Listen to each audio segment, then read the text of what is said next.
It's your fault for not being with our son. I'm not interested in a workaholic like you." These are the words Brian, my husband of 5 years, said to me. I thought I had done my best to take care of both my job and family. I had no idea he felt this way until he told me. My name is Alicia Adams, a 29-year-old working in product planning for an apparel brand. I have always loved fashion since I was a child. I even made clothes with my mother on a sewing machine. After graduating from a fashion college, I'm fulfilled working for my admired brand. I have a husband of the same age and a 4-year-old son. Brian, my husband, was my high school classmate. We dated once for a few months, but broke up due to college entrance exams. We reconnected at a friend's party after being out of touch for a while. Finding out we worked nearby, we started dating again. Brian was a serious baseball team ace in high school, but enjoyed his university life fully. He seemed a bit shallow when I met him again, but his caring and kind nature hadn't changed. We married within a year of dating. When we announced our marriage, our parents were delighted. "Oh, I feel reassured if he's marrying you, Alicia," Brian's mother said to me happily. I have a good relationship with his parents. I often visit them even when Brian isn't around. While announcing our marriage, we discovered we were pregnant. Brian was there for me throughout my severe morning sickness. It wasn't easy, but I worked up to the last minute before giving birth. Brian, who was present at the birth, shed tears of joy when our son was born. "Thank you for giving birth to our son, Alicia. Let's do our best to raise our child." I, too, shed tears of joy that our son was born healthy. We named our son Steve, a name that we had discussed and liked back when we were dating in high school. After about 6 months of maternity leave, I returned to work. Although my colleagues were worried that it might be too soon, I couldn't stop thinking about work even during my leave. I love my family, but I also love my work. Brian said, "I'll help out too, so it's okay. You should go back to work when you're ready. After all, you love your job. I have to learn from you." With this cooperation, we managed to balance our busy work lives with raising our child, and our son grew up healthy and strong. I felt more than happy with my beloved job, my husband, and our son. In my job, I often have to go on business trips. During these times, I couldn't be with Steve, and I always felt bad for Brian. But he always told me, "It's perfectly fine. You want to go on your business trip, right? Go ahead." I might have taken advantage of his kindness a little, but I truly appreciated being married to such a considerate man. Whenever I went on business trips, I would buy lots of souvenirs for Brian and our son. Brian was always helping me out, so when I was at home, I wanted him to have time to enjoy himself by going out for drinks with his friends or doing things he liked. There were times when he would stay out drinking until dawn, but I didn't say anything because I was always causing him trouble. I felt that since he let me enjoy my work as much as I liked, I wanted him to enjoy himself as thoroughly as when he was single. Our son Steve was now 4 years old. We may not have had as much time together as most mothers and children, but he always tells me, "I love you, Mommy." When I reply, "And Mommy loves you too, Steve," my son would smile.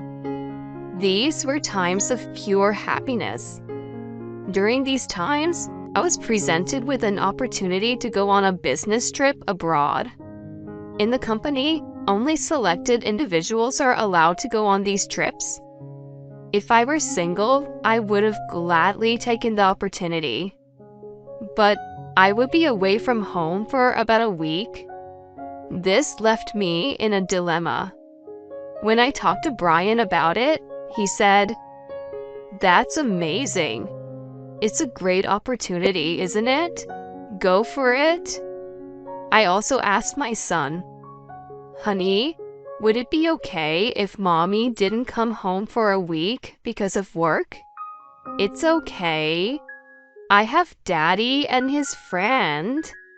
If I can see you after a few sleeps, I can take it."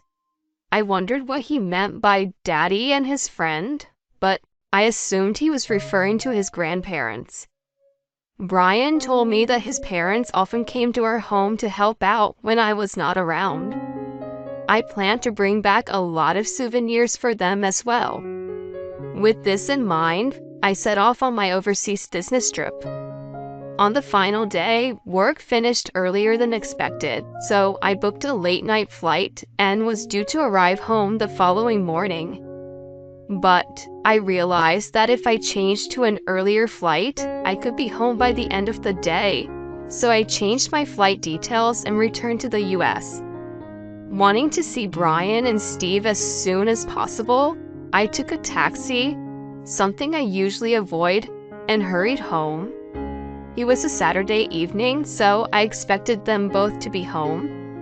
I rushed into the house with a ton of souvenirs, expecting to surprise them with my early return.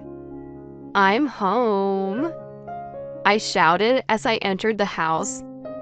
"Mommy, welcome back."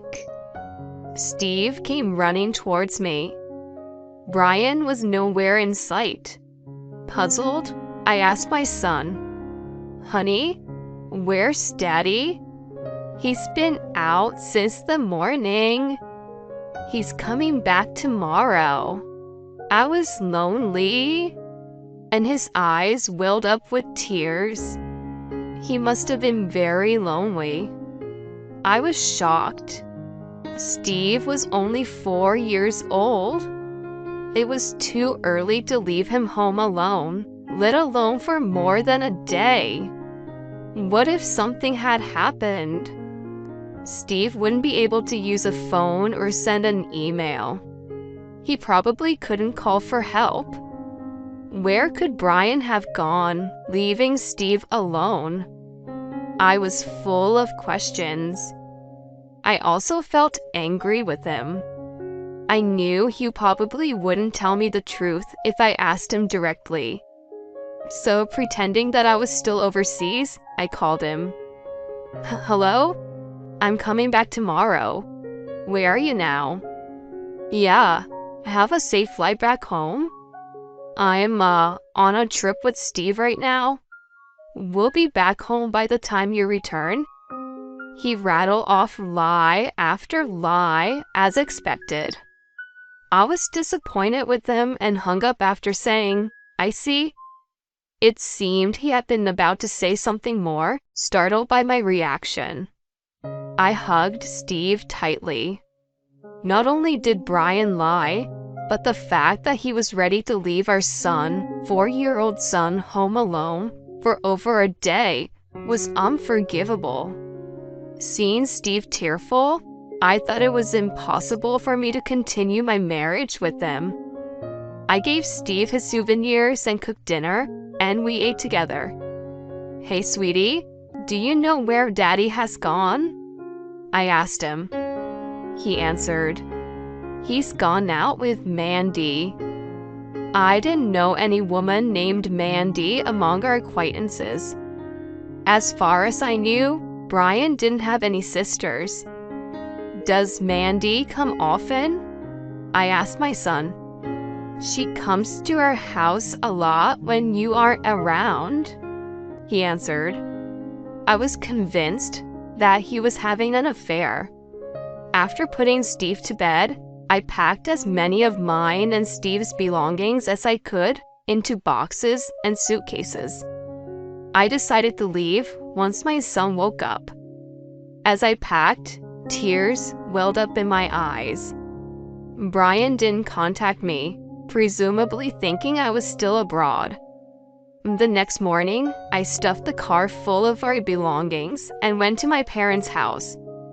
"Where are we going, Mommy?" Steve asked curiously. "We're going to visit Grandma's house," was all I told him. My parents' house is about a 20-minute drive away. My father passed away a few years ago, and my mother is now living alone.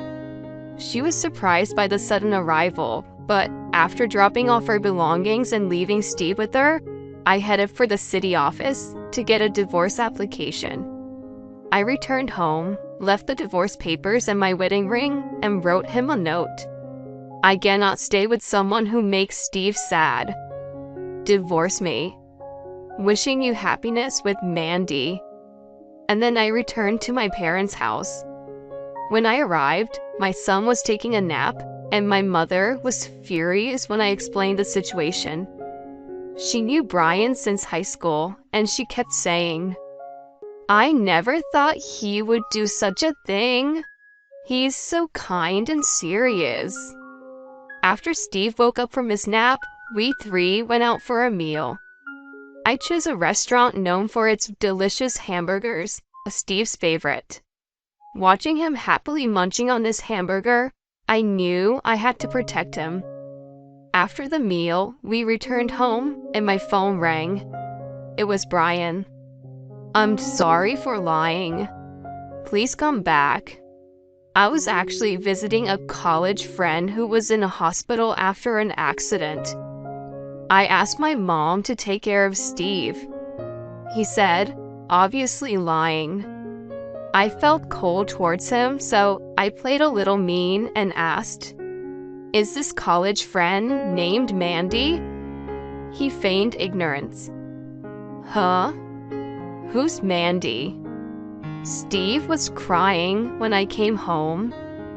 "I don't want to be with someone who makes him cry. I want a divorce and I'm not coming back to that house," he pleaded. "Please reconsider."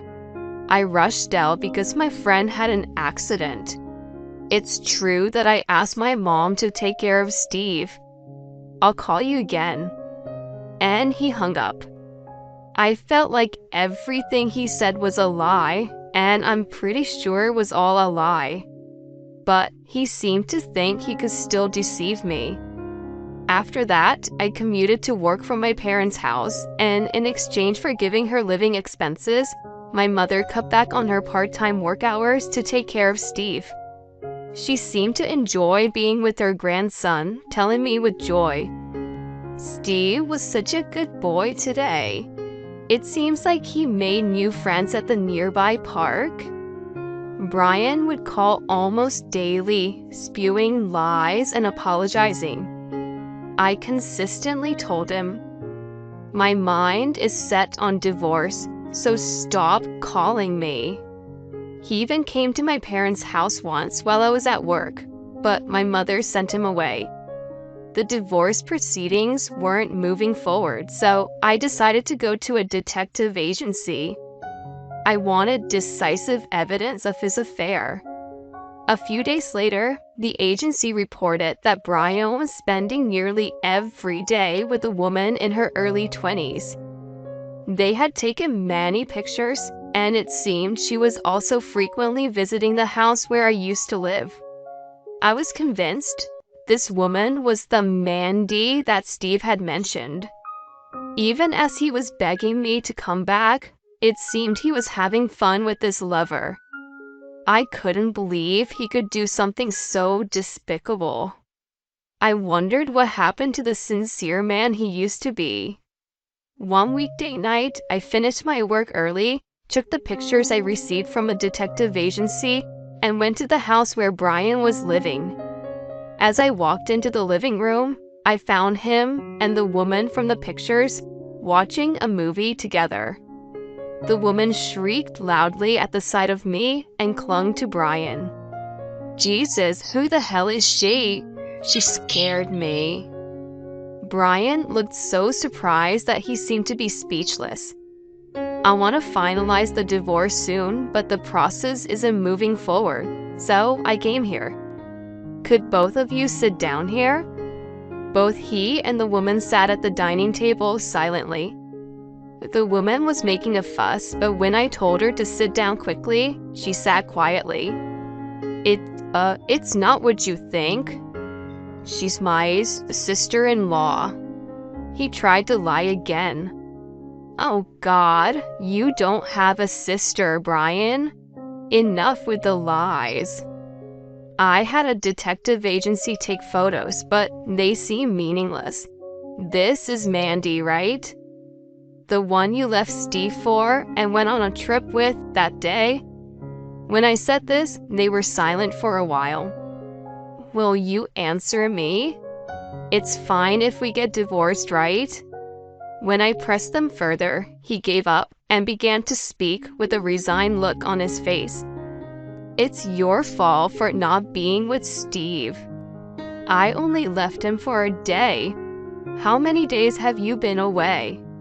He retorted. I was genuinely surprised.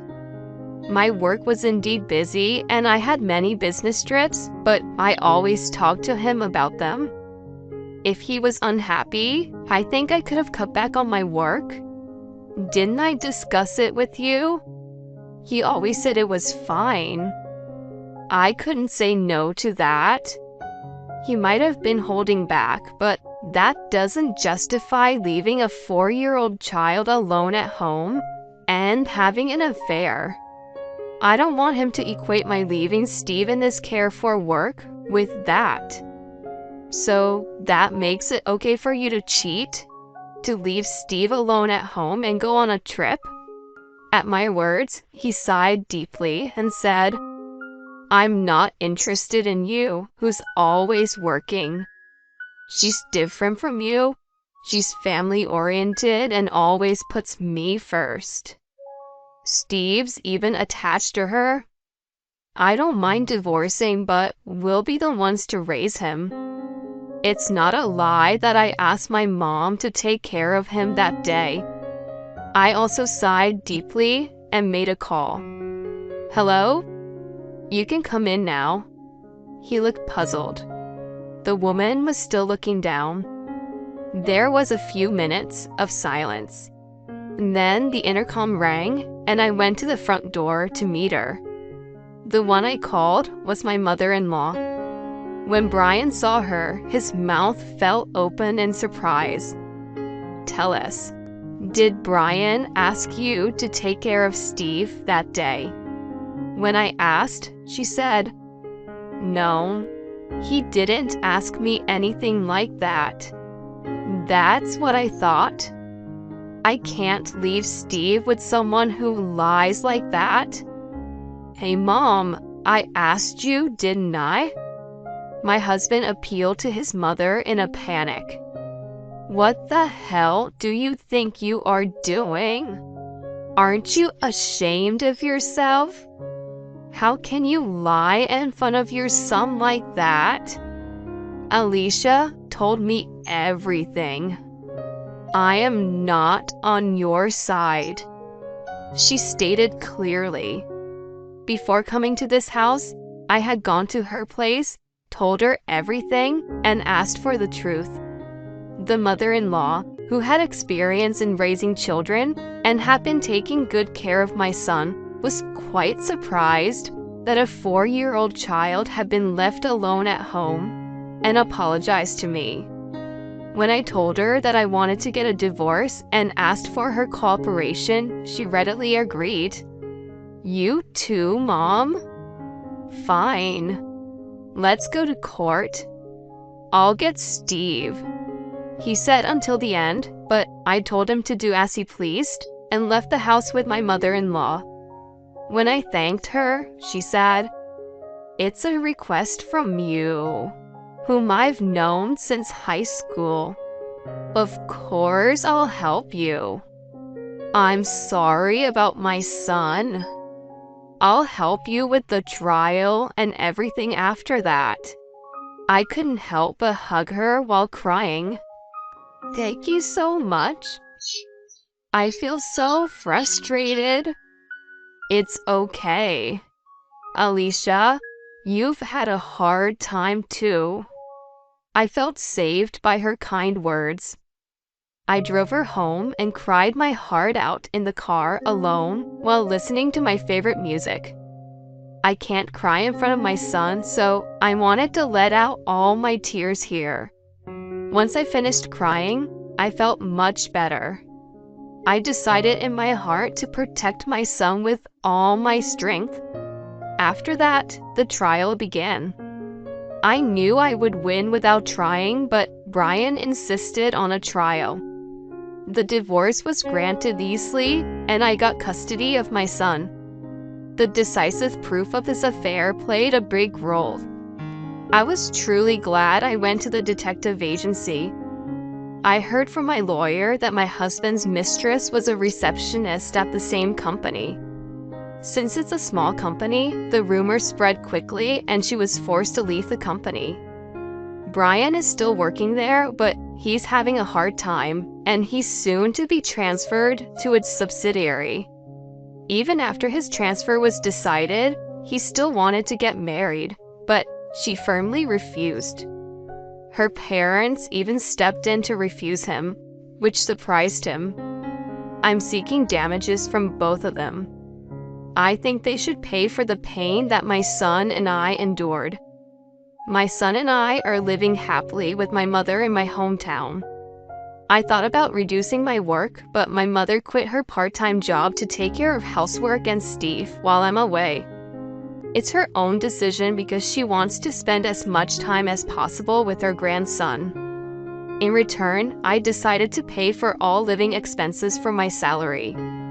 I had been on a business trip abroad and got a promotion and a raise at just the right time, so I'm able to support my family adequately. I pamper my son as much as I can when I come home from work, which I love. Sometimes I scold him, but I'm very happy to spend time with my son who is growing every day. There's no chance that my son will be left alone at home in the future. Since we started living at my parents' home, I've never seen my son cry out of loneliness. I want to continue to watch my son grow with my mother.